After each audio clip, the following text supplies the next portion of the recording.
Assalamualaikum warahmatullahi wabarakatuh. Saya Siti Nalfatun Anissa dari Prodi D3 Farmasi kelompok D akan menjelaskan tentang preformulasi sediaan farmasi solida. Preformulasi terdiri dari dua kata, yaitu pre yang artinya sebelum dan formulasi yang artinya perumusan atau penyusunan.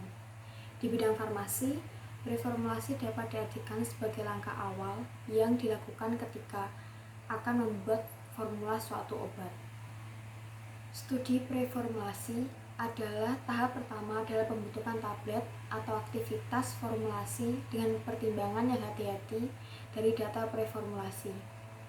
Preformulasi penting bagi formulator untuk mendapatkan profil fisika kimia yang lengkap dari bahan-bahan aktif yang tersedia sebelum memulai suatu aktivitas perkembangan formulasi. Preformulasi dapat dideskripsikan sebagai tahap perkembangan yang mana ahli farmasi mengkategorikan sifat fisika kimia dari bahan obat dalam pernyataan yang mana dianggap penting dalam formulasi yang stabil, efektif, dan bentuk yang aman. Beberapa parameter seperti ukuran kristal dan bentuk, sifat pH, solubility, sifat pH stabilitas, polimorfisin, efek pembagian, permeabilitas obat, dan disolusi dievaluasi.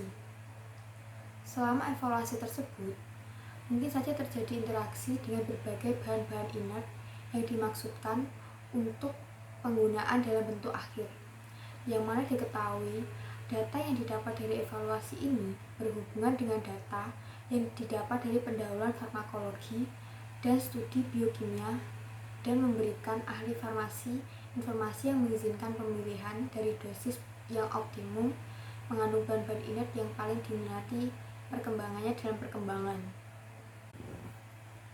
Tujuan dari preformulasi adalah dari aktivitas preformulasi adalah untuk menyiapkan dasar rasional untuk metode preformulasi, untuk memaksimalkan kesempatan dalam mengoptimalkan sebuah produk obat dan penampilannya.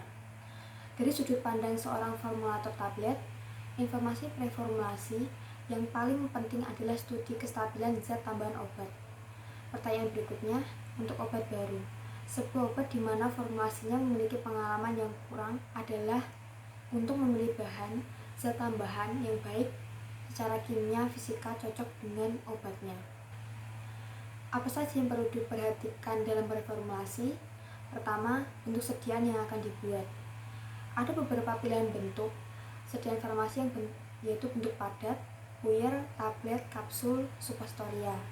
Bentuk setengah padat seperti salep, pasta, krim, dan bentuk cair seperti larutan, suspensi, dan juga emulsi.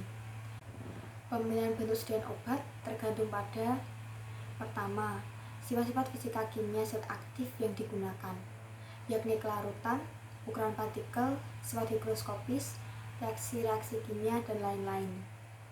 Yang kedua, kerja obat yang diinginkan, mau secara lokal ataukah sistemik. Untuk kerja lokal, dipilih sediaan salep, krim, lotion, serbuk tabur. Sedangkan untuk kerja sistemik atau diedarkan ke seluruh tubuh oleh darah, dipilih sediaan tablet, kapsul, pulveres atau puyer, dan sirup. Yang ketiga, tergantung pada umur si pemakai. Untuk bayi dan anak-anak, lebih disukai bentuk pulveres dan sirup.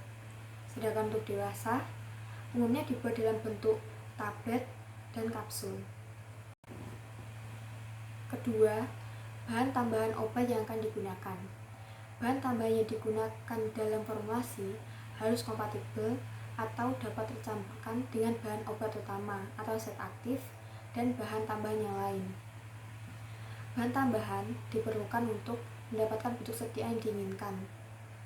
Sebagai contoh, pada sediaan tablet, selain zat aktif, digunakan bahan tambahan berupa bahan pengisi untuk memperbesar volume, bahan pengikat untuk merekatkan serbuk bahan obat, bahan penghancur untuk mempercepat pecahnya tablet di dalam lambung, dan bahan penyalut yang digunakan untuk memperbaiki kestabilan, mengontrol penghancuran, dan mempercantik penampilan tablet. Pada sediaan larutan, Digunakan bahan tambahan berupa pelarut untuk melarutkan bahan obat. Dapat juga ditambahkan bahan stabil untuk mencegah peruraian bahan obat, bahan pengawet untuk mencegah pertumbuhan mikroba, bahan pemberi warna dan rasa untuk memperbaiki rasa dan penampilan produk. Demikian juga untuk sediaan salep, pasta, krim, dan lain-lain. Menjaga kestabilan sediaan obat, misal pengawet, pensuspensi, pengemulsi. Menjaga kestabilan zat aktif, misal antioksidan.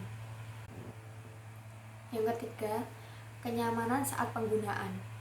Kenyamanan saat digunakan penting untuk diperhatikan karena akan mempengaruhi kepatuhan si pemakai obat.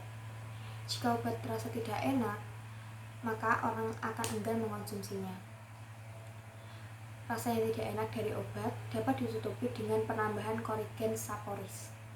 Bau yang tidak enak ditutupi dengan korigens odoris. Dan warna yang kurang menarik ditutupi dengan korigens koloris.